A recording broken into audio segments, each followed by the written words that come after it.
Hello, friends. I'm back again with a new topic.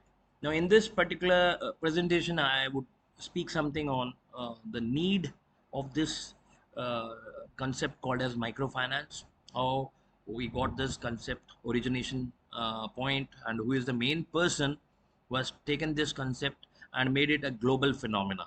Okay, so we'll speak about these two, three things together. Let's start with something called as a you see this is a vicious cycle of poverty. Now poverty means people who are into the bottom of pyramid, they are the low income group, they don't have much sources of income. Now you see this is a very vicious cycle. Vicious means very cunning. Now you see when you have poverty, you don't have anything in your pocket, you cannot consume more. So when you don't have consumption, when you don't have money to consume, you see producers will not be having any inclination to produce it, so production levels will be kept low. When production levels will be kept low, employment generation will not be there, new sources of income cannot be developed, hence income per person is very low. When income per person is low, again it will lead to lower consumption, lower demands. When demand is not there, you see again businessman will never feel inclined to borrow money from banks and then expand their business units, their production capacity, because demand is not happening, so there is no fun of increasing the supply into the market. It leads to low investments. Any businessman will not be interested in taking risk because return is not coming in, hence low investments will further lead to low production, and ultimately poverty is not going anywhere. This is a very vicious cycle, and hence is major thing which we need to understand when you need to study this topic of microfinancing. Let's go forward.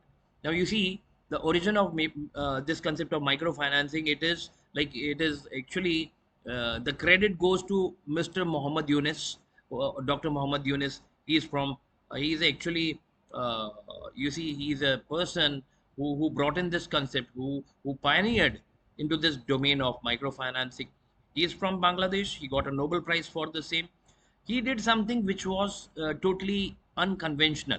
He started exploring certain financial assistance to certain vulnerable communities without the element of collateral. You see, banks, when you go to bank for taking any loan, you have to offer them collateral. But Mohammed Yunus was very clear on it, because this community don't have any collateral to offer. So you have to start from somewhere. You have to trust them and you have to experiment with their element of like commitment.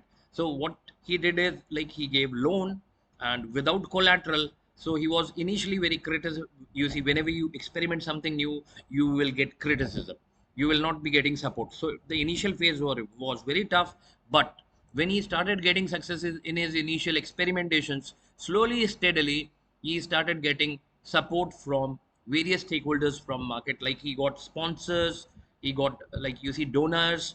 Now you see, you have to work in this domain of microfinancing through certain NGOs, through certain community clubs who are there connected to this vulnerable community. So you see, you need to spend a lot of time. And you know one thing, in this segment you don't have much of profit available to entities for service providers. Hence you see, it is a sort of charity to a sort of social service. I cannot say it as charity because you're charging 24%, still you're saying charity. Now it is actually not in the form of charity, but you started giving them an option which earlier was not existing.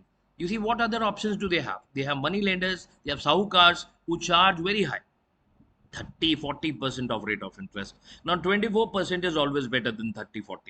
Okay, something is better than nothing. This is the philosophy. And you see, something means now we are at 24% of rate of interest. Maybe in future you'll see this 24 percent coming down to 12% or 10%. Now you see, we have to aim for getting success and improving our existing models to the best, to serve the vulnerable community. Now you see, we have to give them something to make sure that they come out from this vicious cycle of poverty. We have to give them sustainable livelihood. So he experimented it. He initiated it through some cooperative banks, and you see, ultimately his model, which got success in Bangladesh, was replicated by many countries, including India. Okay, so we have a reference, we do have an example, we do have a case study to refer. Once you see it, then only you take initiatives in your respective countries. So all credit goes to Mr. Muhammad Yunus from Bangladesh. You see, this is one picture which gives you an element of joy. You see, everywhere people who are actually participating or contributing in these initiatives, They all are from this vulnerable community. Maybe they don't have any source of income prior to it, but one idea changed most of their lives. They're getting good income, they're getting their livelihood, they don't need any dependence on any other government or any other initiatives. They are earning good income by doing various possible ventures which needs a local expertise, not something very technical. Yani papad making, badi making, agarbatti, fishing, you see, you're into jute business or maybe something else, which is a very grounded activity. You see, initially you are not doing something. Now you have put up all your efforts converting certain products at local level, and then some agencies, some government initiatives will help you to take your product to bigger markets. And you are earning not only your livelihood, but also you're giving hope for many other people who don't have yet started into this initiative. Now you see, this picture only gives you like what is the total population, adult population, which don't have any access to formal or semi-formal financial services. You see, uh, especially in African subcontinent, Asia and African and Latin America area, you will find it to be on a higher side. Developed nations, they are shown in gray. So you see there almost everyone is little bit better placed as compared to like Asian and African economies. Let's go to the next slide. You see, this is India's map, where red is indicating extreme poverty and green is indicating lesser poverty. So you see North India, where you have J&K, state of Rajasthan, Punjab, Haryana, Himachal.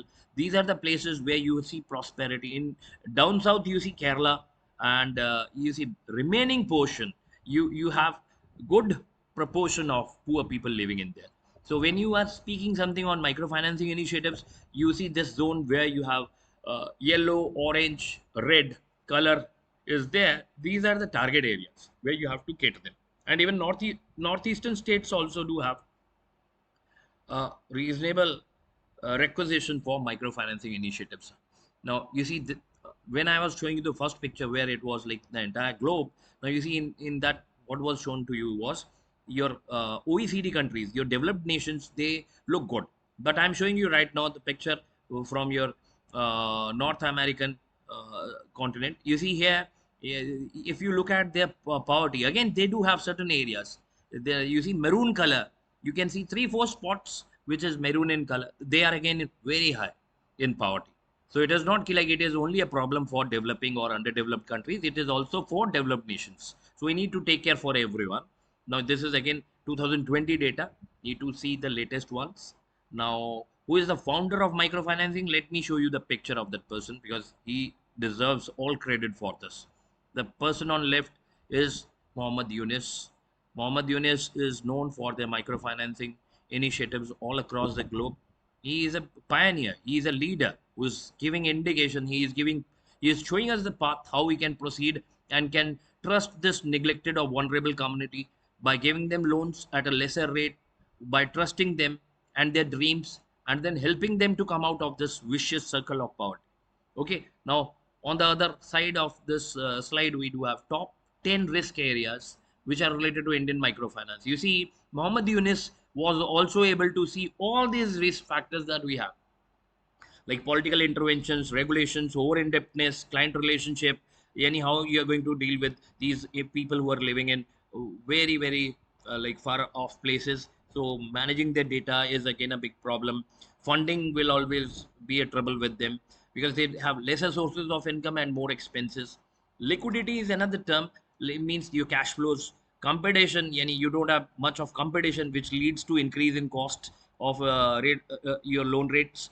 Now we see strategy, credit risk. So these are the major risks that we see in India when it comes to microfinancing. And I would like to again appreciate Mohammed Yunus. Even after seeing so many types of risks associated to this segment, he took an initiative by giving loans to this particular community. So all credit to Mr. Mohammed Yunus. Let's go forward. So if you look back into 2006, he got a Nobel Prize for his work in microfinancing and poverty elevation. So he has actually contributed a lot through Grameen banks. And this is in 1983, yani almost 40 years back, he experimented with the first microfinancing institution of the world. And then you see all red points, they're important, without requiring collateral, yani you don't need a security for taking a loan. Now what he is trying to do, for what is he trying to do this. He is not trying to increase his own profit, but he is trying to make people come out of poverty, to help them to improve their standard of living, to promote financial inclusion and social entrepreneurship. You see, ultimate goal is like we need to remove, like we have to eliminate this element of poverty. And you see, this is again very infectious. Once it starts in one area, it will start spreading everywhere. Okay, so all credit goes to Mohammed Yunus. Thanks a lot for listening this video. Good day. Take